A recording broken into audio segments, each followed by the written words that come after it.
بسم اللہ الرحمن الرحیم۔ جی میرے پیارے پاکستانی، امید ہے کہ آپ بخیر و عافیت ہوں گے۔ آپ کی عزتیں اس غیر محفوظ ملک میں محفوظ ہوں گی انشاءاللہ تعالی۔ تو لیکن محفوظ خود کو کیسے رکھا جا سکتا ہے، اور بینگ اے نیشن ہم کیسے کہہ سکتے ہیں کہ ہماری عزتیں محفوظ ہیں؟ دعا تو میں یہ دیتا ہوں، لیکن وہ لوگ جن کی عزتوں کے ساتھ کھیلا گیا، جن کو ننگا کیا گیا، جن کو ننگا کر کے مارا گیا، جن پر ابھی تشدد جاری ہے، اور جو اپنے معاشرے کے انتہائی نفیس ترین لوگ ہیں، ان کو ان گندے ترین لوگوں نے اٹھایا، جو کہ 70 سال سے اس ملک کی تباہی کے ذمہ دار ہیں۔ اور 9 تاریخ کو جو ایک ان کی کانفرنس ہوئی اور اس میں کہا گیا کہ یہ جو لاسٹ کانفرنس ہوئی اور اس میں کہا کہ 9 تاریخ کے جو 9 مئی کے واقعات ہیں ان میں ملوث کسی شخص کو نہیں روکا جائے گا۔ جی بالکل ہم بھی کہتے ہیں، کیونکہ اس میں ملوث آپ لوگ ہیں۔ آپ نے کیوں آگے جو ہے وہاں پہ نہیں روکا؟ کیوں آپ نے ایک پلاننگ کے تحت لوگوں کو جانے دیا؟ ایسے بھی لوگ ہیں جو چاہتے ہیں کہ جی ایچ کیو کو یعنی مجھ سے اگر پوچھا جائے کہ جو کچھ ہوا ہے آج تک، تو جی ایچ کیو کو بلڈوز کر دیا جائے۔ جو کچھ ہوا ہے آج تک تو تمام فوج کو فارغ کر دیا جائے، نئی بھرتیاں ہونی چاہیے۔ جو کچھ ہوا ہے جتنے اس میں لوگ شامل ہیں، یعنی یہ آپ کو تاریخ یاد ہے 9 تاریخ کی، جب عوام نکلی ہے، اس میں کچھ لوگ جذباتی بھی ہو سکتے ہیں، کچھ ویسے ہو سکتے ہیں، اور آپ مامے رکھتے ہیں اس جگہ کے؟ یعنی گورنر، یعنی وہ جس ہاؤس میں آپ کا وہ بے غیرت جو ایک یعنی کور کمانڈر بیٹھا ہوا ہے، وہ گھر قائد اعظم نے خریدا ہے، قائد اعظم ہمارے لیڈر ہیں، اور اس پہ آپ نے زبردستی قبضہ کیا ہے، اس کا حساب ہوگا۔ یعنی اس چیز کا حساب ہوگا کہ وہ گھر میں قائد اعظم کو رہنا نصیب کیوں نہیں ہوا، حساب ہوگا جناب حافظ صاحب۔ آپ کو حافظ وسکی کیوں کہتے ہیں لوگ؟ آپ کو شرم نہیں آتی؟ کہ ہم نے سمجھا شاید کوئی ایک آدھ بے غیرت ہوگا، اس کے بعد اگلا آئے گا، ہمارے ملک کے حالات صحیح ہوں گے۔ لیکن وہ شعر کیا خوبصورت کسی نے کہا کہ تیرے شہر کا ہر شخص منافق نکلا۔ میں تو سمجھا تھا کوئی ایک آدھ ہی ہوگا، یعنی تیرے ادارے کا ہر شخص بے غیرت نکلا یا منافق نکلا۔ یعنی حافظ وسکی آپ کو کہا جاتا ہے، آپ کو شرم نہیں آتی؟ اور آپ اٹھ کے کہتے ہیں دھمکیاں لگا رہے ہیں، اور اس کے ماسٹر مائنڈ عمران خان کا آپ نام لینا چاہتے ہیں۔ جرت آپ کی نہیں ہے، پہلی دفعہ آپ کی جرت چھین لی ہے پاکستان کے غیور عوام نے، کہ وہ تم منہ سے نام تو لو اس لیڈر کا، کہ یہ ہے تمہاری زبانیں نہ کھینچ لی جائیں، اور یہ ہوگا۔ تم کیا سمجھتے ہو کہ تم اسی طرح خدا بنے رہو گے اس زمین کے؟ یعنی تم جو کہو گے وہ مان لیا جائے گا؟ تم کہہ دو گے جی اس کا حساب ہوگا، کیوں ہوگا اس کا حساب؟ ایک بلڈنگ کا بھی، یعنی ایک بلڈنگ میں تم نے مجسمے پال رکھے بنائے ہوئے اپنے، جو ہے خواہ مخواہ کے جناب جی ہم نے یہاں پہ دلیری دکھائی، یہاں پہ ہم لڑے۔ کون سا تم لڑے ہو؟ کوئی ایک جنگ مجھے بتاؤ اس عوام کو کہ جو تم نے ہمارے پیسہ اتنا ضائع کرنے کے باوجود کہ آج تک تمہارا پیٹ نہیں بھرا، جب نہیں بھرا تو تم نے اس ملک پہ قبضہ خود ہی کرنا شروع کر دیا۔ تمہارے ڈی ایچ کیو کی وجہ سے تمہارے پیٹ ہی نہیں بھرتے، اور پھر تم جو ہے اٹھ کے کہتے ہو، دھمکیاں لگاتے ہو، جو سیدھی سیدھی ٹیڑھی میڑھی، اتنی جرت ہے تم میں؟ تم مارشاء اللہ لگاؤ، میں دیتا ہوں تمہیں چیلنج کہ تم مارشاء اللہ لگاؤ، ہم تمام پاکستانی مل کر تمہاری ایسی کی تیسی پھیر دیں گے۔ تم جہاں بھی آؤ، عمران خان کو اگر کچھ ہوا، ابھی تو مجسموں کو جب ہم نے سڑکوں کو نقصان پہنچایا، انشاءاللہ جو اللہ نہ کرے ایسا ہو، لیکن اگر کچھ ہوا یا ہماری آزادی کی راہ میں رکاوٹ بننے کی یہ لوگ کوشش کریں، اے میرے غیور پاکستانیوں، صرف ایک چیز ذہن میں لانا کہ ایک رب بیٹھا ہے اوپر، اور جو کسی وقت بھی یہ جو جان ہے نا میری، اس کو میں جتنی مرضی وہ مضبوط حصاروں میں لے لوں، ایک لمحے میں یہ چلی جاتی ہے جب اس کا وقت آ جاتا ہے۔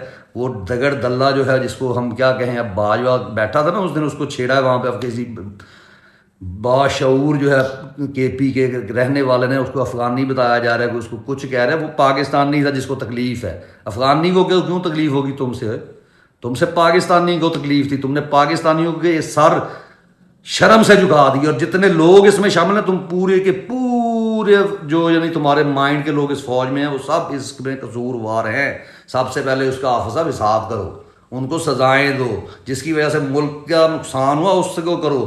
ابھی تو تمہاری وجہ سے ملک کا نقصان ہو رہا ہے، 9 مئی یا جو بھی واقعہ تو تمہاری وجہ سے ہو رہے ہیں۔ تم نے کیوں ابھی تک یہاں پہ جو ہے الیکشن نہیں کروائے؟ تم نے کیوں آئین کی دھجیاں اڑائی ہوئی ہیں؟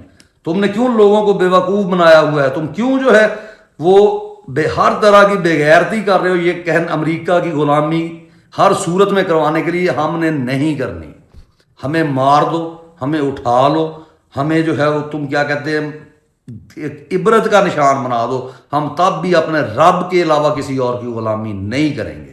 یہ تم لکھ لو میرے پیارے پاکستانی، غیور پاکستانیوں، اپنے دلوں پہ لکھ لو۔ کیا کر سکتے ہیں؟ مار مار کے چیتھڑے اڑا دیں گے۔ آخرت میں تو جب تک جینا ہے ہمیں تو آخرت پہ ایمان ہے، اور میں اللہ سے ڈر کے کہتا ہوں یہی وہ لوگ ہیں جن کو آخرت پر کوئی ایمان نہیں ہے۔ یہ وہ لوگ ہوتے ہیں، ظالم صرف وہی بنتا ہے جس کو آخرت پہ ایمان نہ ہو، غلط فیصلے وہ کرتا ہے جس کو آخرت پر ایمان نہ ہو۔ زرداری جیسے لوگوں سے، نواز شریف جیسے لوگوں سے وہ شخص ڈرتا ہے جسے آخرت پر یقین نہیں ہے، جس کو پتہ ہے نا کہ ایک زندگی اور ہے، اور اگر یہ مجھے آج مار بھی دیں گے اور میں اللہ کے لیے حق سچ پہ کھڑا ہو جاؤں گا تو شاید میرے بہت سارے گناہ، بلکہ اللہ تعالیٰ قرآن میں یہ فرماتا ہے کہ زمین سے آسمان تک گناہ کر کے آ جاؤ، میری یعنی رب کی اگر مرضی ہوئی تو وہ کسی بھی شخص کو معاف کرتا سوائے اس کے کہ جس نے شرک کیا، اور سب سے بڑا مشرک اس وقت حافظ وسکی ہے۔ یعنی جو امریکہ کو سمجھتا ہے کہ جو امریکہ نے آرڈر دے دیا وہ حرف با حرف ٹھیک ہے، اور جو اللہ نے قرآن میں کہا ہے کہ اگر وہی تو کافر ہیں جو اللہ کی اتاری ہوئی شریعت سے ہٹ کر فیصلے کرتے ہیں، جو اللہ، اور اسی کے طرح سے ملتی جلتی آیت ہے کہ فاجر ہے، منافق ہے، کافر تک کا اللہ نے کہ جو اللہ کی اتاری ہوئی شریعت کے باوجود کسی کے ڈر میں آ کر اس کی وجہ سے وہ فیصلے کرتے ہیں۔ شریعت میں جو سزائیں اتار دی گئی ہیں وہ تم سزائیں آج رکھو، ٹھیک ہے، پھر ہم جو ہے مانیں گے کہ ہاں جی آپ نے بھی اس ملک کے لیے کچھ کام کیا۔ اور تم ہوتے کون ہو؟ بڑے آئے تم پاکستان میں حساب لینے والے، یعنی ایک تم صرف 20ویں گریڈ کے آفیسر، اور تمہاری اوقات کیا ہے؟ تم وزیر اعظم کو ڈکٹیٹ کرتے ہو، اور تم نے تمہارا جرم تو بعد میں ہم ٹھیک کریں گے، تم لوگوں نے مل کر ہمارے اوپر چور مسلط کیے، یہ کوئی یعنی مسئلہ نہیں ہے۔ ایک چور وزیر اعظم جو ہے وہ چور ہے، اور وہ قائد کی تم اسے قائد کے مزار پر لے کے جاتے ہو، اور اس کے حواری قائد اعظم کے مزار میں جو ہے وہ شور کرتے ہیں، نعرے لگاتے ہیں تمہارے خلاف، یعنی غلط چیزیں کرتے ہیں، لیکن وہ تمہارے لیے محترم ہیں کیونکہ وہ تمہاری کرپشن کے درمیان میں نہیں آتے۔ یہ چیز اب ختم ہو گئی حافظ وسکی صاحب۔ آپ کو لوگ کہتے ہیں، میں نہیں کہتا، آپ کی آرمی کے لوگ کہتے ہیں، ان سے پوچھے کیوں کہتے ہیں۔ ہم تو چاہتے تھے کہ آپ حافظ مجاہد بنتے، ہم نے تو آپ کو اس لیے تنخواہ دی تھی، ہماری عوام نے تو اس لیے پیٹ کاٹے تھے، اور آپ کے بیان آ جاتے ہیں انڈیا کے مقابلے میں ہماری تو پھر بھی کم ہے جی، ہمارا بجٹ تو انڈیا ایک بہت بڑا ملک ہے، اور ان کے جو فوجی ہیں انہوں نے کبھی پنگا نہیں لیا چیزوں میں آگے، انہوں نے ریکارڈ کے معاہدے نہیں کیے، ٹھیک ہے۔ ہماری ہر جو معدنیات ہے اس کا حساب دینا پڑے گا، ہماری دولت کا حساب دینا پڑے گا، ہماری وہ معدنیات جو عام شہری تک کو پتہ بھی نہیں ہے کہ وہ نکلی ہیں، کب نکلی ہیں، کب ان کا امریکہ کے ساتھ اس کا معاہدہ ہوئے بغیر ہم نے ان کو اس کے حوالے کر دیے، کب ہم نے اپنی بیٹیوں کو اٹھا کے ان کے حوالے کر دیا، فوجی کا نام آتا ہے اس میں بھی، اس کا حساب ہوگا سب آپ سے لیا جائے گا۔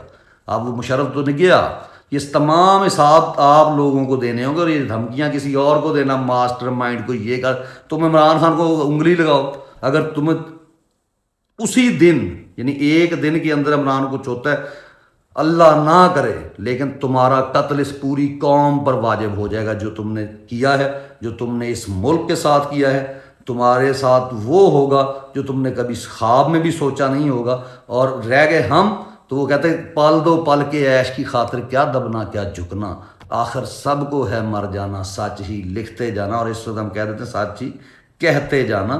یہ حبیب جالب صاحب کا ایک خوبصورت شعر جن کو آپ نے غدار، ہم آپ سے حساب لیں گے، آپ نے محترمہ فاطمہ جناح کو پاک فوج تمہاری جو ہے ناپاک فوج، اس نے کیسے غدار قرار دیا، ان کے خلاف کیسے تم لوگوں نے پروپیگنڈا کیا۔ تم سے ہم پوچھیں گے ہمارے قائد کی گاڑی کیسے لیٹ ہوئی، ہمارا نیکسٹ قائد عمران خان کی گاڑی کو تم نے لیٹ کرنے کی کوئی کوشش کی، لیکن اللہ کی طرف سے زندگی اور موت تو اللہ کی طرف سے ہوتی ہے، تم تو اپنی کوششوں میں لگے ہوئے ہو، لیکن تم بار بار ناکام ہو رہے ہو، کیونکہ اللہ تعالیٰ نے فیصلہ کر لیا کہ اب تم نہیں رہ سکتے، تم جیسے لوگ، یعنی مطلب یہ کہ فوج ہماری ہوگی، ہم چاہتے ہیں اسلامی طریقے کی ایک فوج ہو، ہم انگریزوں کے پٹھو نہیں چاہتے، انگریز وہ گورے دفع ہو گئے، اور یہ کالے انگریز ہمارے اوپر چھوڑ کے چلے گئے، بے غیرت، نہ شکل نہ عقل نہ دماغ، اور نہ ان کی کچھ دکھائی دیتا ہے سوائے صرف اپنی سہولیات پیسوں کے، اور بوڑھے ہو گئے، قبروں میں ان کی ٹانگیں ہیں، لیکن بے غیرت اس ملک کے ساتھ انصاف نہیں کر سکتے۔